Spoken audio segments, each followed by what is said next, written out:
Aqui consta o primeiro grande desafio de toda atividade humana. Que desafio é esse?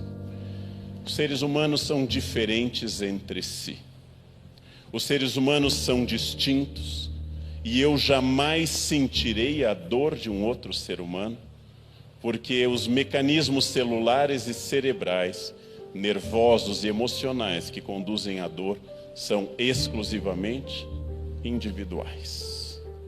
Eu posso chorar pela dor de um filho, eu posso lamentar a dor de um ente querido, porém, a dor é da pessoa. Eu jamais sentirei essa dor. A dor pertence a cada um. E mais, a diferença de cada um na percepção do frio, do calor, da fome e da dor. Quando alguém me diz que está com frio, eu sequer consigo avaliar se esse frio é similar ao frio que eu sinto. Talvez não seja. Como gaúcho e amante do frio, quando eu digo que estou com frio, eu estou no Canadá, está 27 negativo, e eu digo, eu estou com um pouco de frio.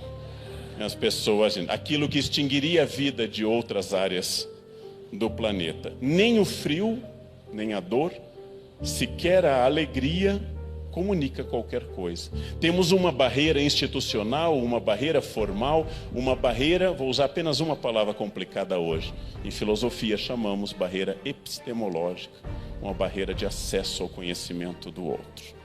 Por isso que tanto a filosofia, quanto a psicanálise, quanto as religiões, trabalharam esse difícil exercício do contato com a alteridade, do latim alterum, o outro. O contato com a diferença. Sempre foi complicado. Piorou nos últimos anos. Comecei citando as pessoas de câncer. Se eu disser a qualquer um dos senhores que eu sou de aquário, o que eu ouvirei como resposta? Eu sou de Libra, eu sou de peixes. Se eu disser a qualquer um dos senhores, o meu mais velho tem 19, eu ouvirei, o meu tem 21. Ninguém escuta ninguém.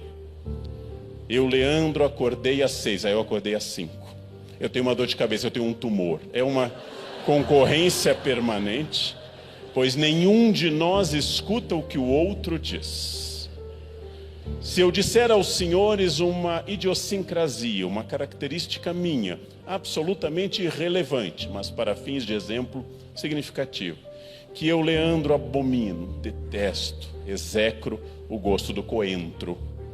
Sei dizer coentro em 9 línguas para poder rejeitá-lo em todos os lugares do mundo. Há uma mutação genética que dizem que 10% da humanidade sente o coentro como sabão.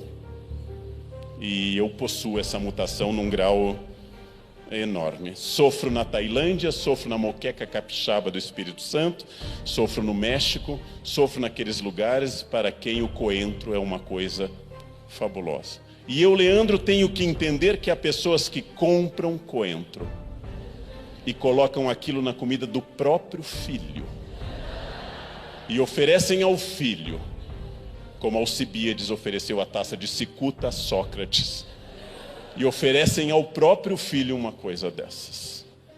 Eu, Leandro, jamais vou poder expressar a náusea que me causa o cheiro e o gosto do coentro. E eu vou ter que entender que há pessoas que adoram coentro e enchem a comida de coentro. E que no belo estado do Espírito Santo, preenche-se a panela de barro com coentro e tempera-se com um pouquinho de peixe, que é para não estragar o gosto do coentro, que é a moqueca capixaba. Ora, eu jamais vou entender o gosto alheio, porque por definição, todas as vezes que alguém me ofereceu um gosto, ofereceu uma experiência única de alteridade. No Himalaia experimentei chá de manteiga de iaque. O iaque é um boi almiscarado típico das montanhas do Tibete.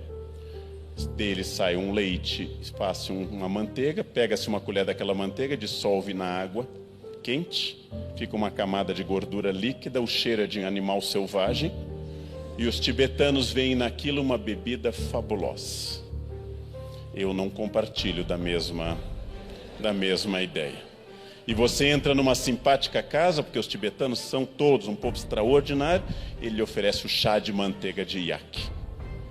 E você precisa tomar aquilo.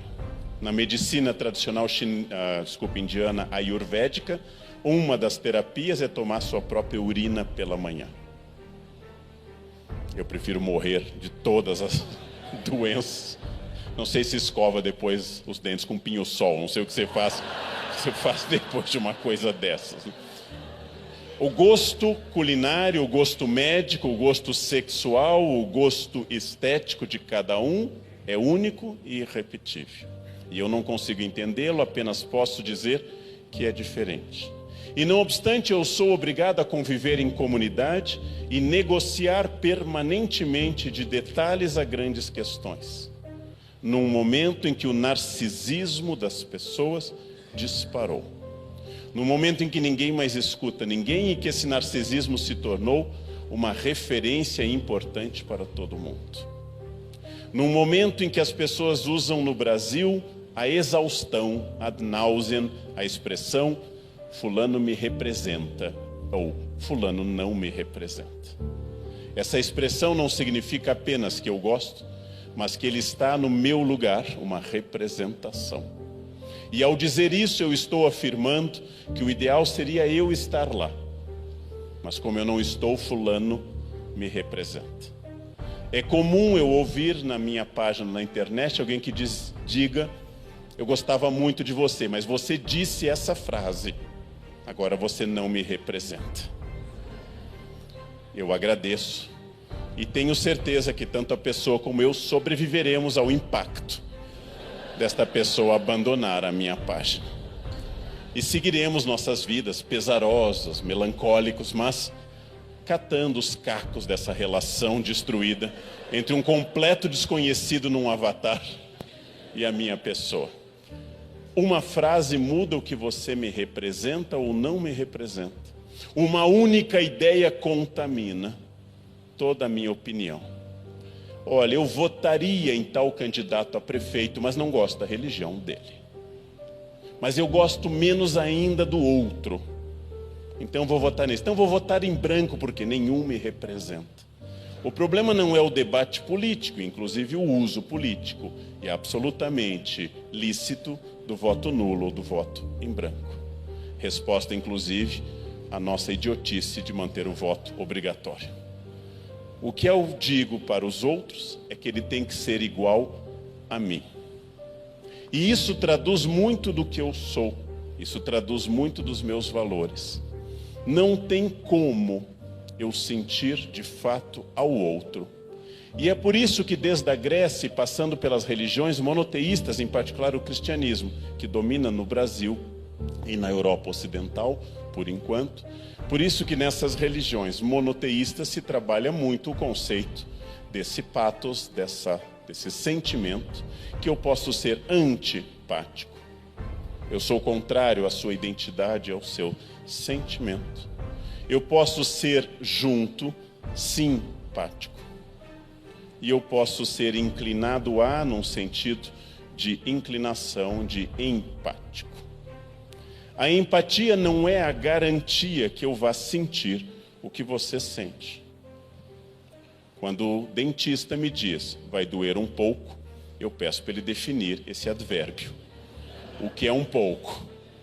Quer dizer, estamos comparando com Auschwitz ou com uma creche normal, onde é o limite do doer um pouco. Bem, quando eu digo que dói ou não dói, eu tenho que estabelecer comparações. Dói comparado com um cálculo renal, considerado uma das dores mais atrozes. Dói comparado com um parto. Dói comparado com uma dor de cabeça latente. O que dói de fato? Eu tenho que ter uma empatia com qualquer ser humano, especialmente os senhores e eu que trabalhamos com seres humanos, porque a empatia é a condição de que, mesmo que exista essa barreira epistemológica já referida, eu consiga estabelecer um mínimo de comunicação que garanta que a minha ação seja efetiva. Os romanos diziam: atraem-se mais moscas com mel do que com vinagre. A primeira função na nossa cultura é estabelecer a empatia através do olhar franco, nos últimos anos através de um sorriso, eventualmente de um aperto de mão. No Brasil, nós tocamos mais do que na Europa. É um misto da nossa herança portuguesa, indígena e africana que nos torna mais afetivos do que, por exemplo, norte-americanos e alemães.